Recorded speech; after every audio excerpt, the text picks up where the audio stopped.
আপনার জায়গা থেকে চয়েস করবে, হাইকমান্ড চয়েস করবে, চয়েস করবে, সেই হবে। আমি মোহাম্মদ আশরাফ হোসেন আলী, জাতীয় দল বিএনপি মনোনয়ন করতে আসছি। আমি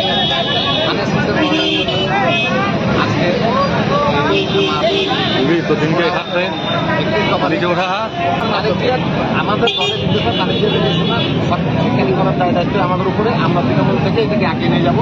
যার জন্য আমরা দেখছি যে আজকে আমার সাথে কোনো নেতা করবে না, সম্পূর্ণ গ্রামীণ পরিবেশে এবং যেটা উৎসব বলা যায়।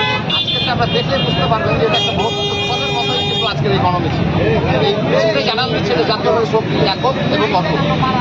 এই 31 দফার মাধ্যমে আসলে সুখী সমৃদ্ধ বা উন্নত একটা বাংলাদেশ গড়ে তোলা সম্ভব কিনা বা কি সুন্দরভাবে মেসেজগুলো আপনারা আসলে বাস্তবায়ন হলে বাংলাদেশ হবে এবং শক্তিশালী